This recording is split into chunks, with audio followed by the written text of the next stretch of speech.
What's up, everybody? This is Shane Bishop with Street Sweeper, and this is Disassembled Articulation. Today we're going to take a look at just a single figure, so this will be a quick review. It'll be of the Square Enix Play Archive variant edition of Spider-Man. Most of you have probably seen the variant editions that Play Archive has been putting out. They're pretty cool. Actually a lot different from anything you've seen in the comics. Their own spin on things is pretty nice. I like this figure. Once I heard it was coming out, I knew I had to get it along with the Venom, and we'll be doing a review on the Venom shortly. There's this and also the Iron Man, and then you can also pick up Thor, Captain America, and Black Widow, I believe.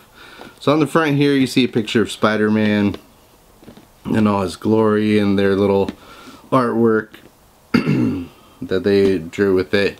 It's got a cool collector's display case or display box you can open. It's got magnets up at the corners to keep it closed. It's really hard to see it just looking at it through the window, but if you're like me and like to keep them in the box, it's good to have. But in my opinion, putting a box this size with a figure in it on the shelf will take up a lot of room pretty quickly. And then on the side of the box just says Play Archive, Marvel Universe, who it's designed by, what figure it is, etc. Now on the back you also have another picture of Spider-Man. You have one also in black and white. I've yet to see a black and white version. I just think that's how they did the art on the back of the box. So let's go ahead and crack this thing open. Alright, so we'll see how tall this guy measures. They usually measure at about 10 inches tall, as with most of them, and yeah, he's at 10 inches tall. Won't fit in with your Marvel Select, your Marvel Legends, or even your Hot Toys, which they probably do on purpose so your collection is their size. But there you go, he's 10 inches. Alright, so here we are with the Play Archive variant edition Spider-Man. Out of the package. Right here you see the standard stand that comes with pretty much all their figures. You know, you've got the large claw, you got the small one. This comes off to choose a different height. This has got some articulation and twists and bends, and pretty standard if you've purchased one of these figures in the past. It comes with this, I guess you can call it a base. It looks way cool. It's black and it's got really awesome silver paint. By the way, I'm aware I say awesome a lot, so if somebody's considering commenting on it, I know that. It's got no peg holes, nothing, no kind of nail or nothing hanging on the wall. You can toss it on top of the stand if you want.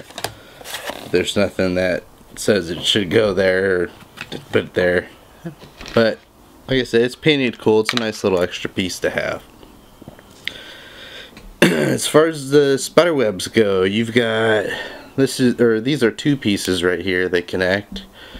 They go into one set of his hands. So you've got this hand with the webs coming out of the bottom, and it's only these two out of the other four sets that he's got. So these two connect. This right here will connect to the end of all three of them. This is just one long web that he's got. And then you have these that are for the tip of your webbing, or if you want to make it look like it's just starting to come out of his hand, you can use these. Whoop, he's falling over.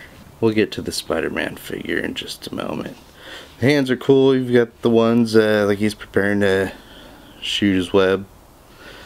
Can you see it okay? Yeah.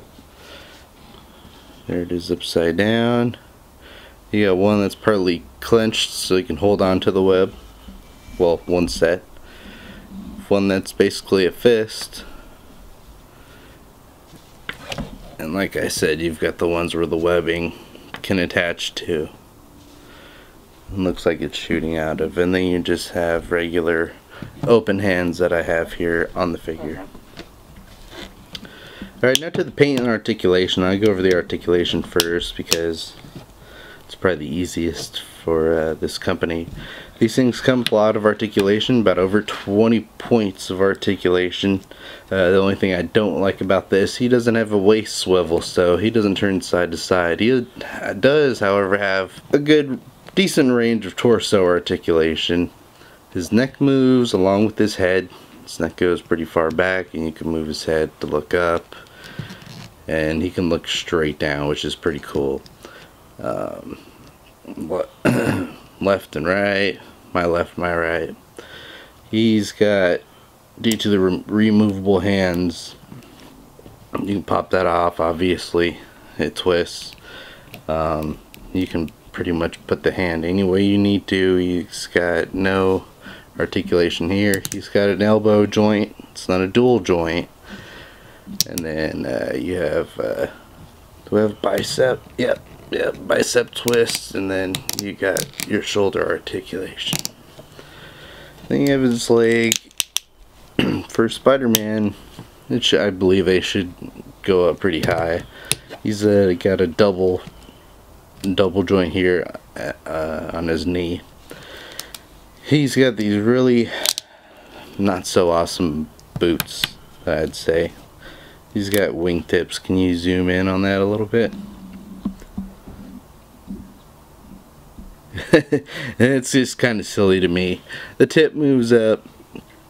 They don't rock side to side, but they move front and back. And then this piece moves a little bit, so he can stick his toe up a little bit further. As far as paint goes, the paint's awesome on this. As usual with most of these figures, they put a lot of time, and these are they're obviously hand painted, a lot of it. Some parts are cast in the color that they're meant to be, and then some of them weren't, and they just painted it. We've got, you know, a lot of blue and black. We've got red, and then you've got a lot of silver lines, those silver accents that, you know, had to have been hand done. Back here where there's black, you know, just to give it a little bit more depth. I guess the front had this too, but I was looking at it from the back. You can see there's a little bit of silver sprayed there. It looks like it might have been airbrushed. I am not a painter by any means, but I'm impressed with the paint. The eyes are not just white. They were black, and it looks like they were painted silver, which gives them a little bit more depth. And one thing I didn't like is, and kind of gives me more of a hint toward the hand painting, is, you know, the couple little drops of silver that I got there from when they were doing the accent webbing paint with the silver. We've got multiple blues here. You also have some flat and glossy blues, as well as flat and glossy reds. A lot of the blacks are glossy. Right here on his weird little butt piece, it's flat. You know, overall the paint is awesome on this figure. It'll run you about $100 to $120 depending on where you purchase this figure. One thing I don't like about these is I feel like I'm gonna break it every time I try to pose it. Maybe that's just me, but that's the only thing I really don't like about these. They're definitely worth the cost, in my opinion. Alright, so I think that's all I have. Alright, so that's all we have for you today. This is Shane Bishop with Street Sweeper, Disassembled Articulation, Disart for short. Please like us and subscribe. Please check out our Mark 42 video right here. It's got 3 different figures, and our Mark 43 right here. It's also like that. 4 different figures for you to review. Again, please like us. Any comments would be greatly appreciated. And I'll see you next time. Later.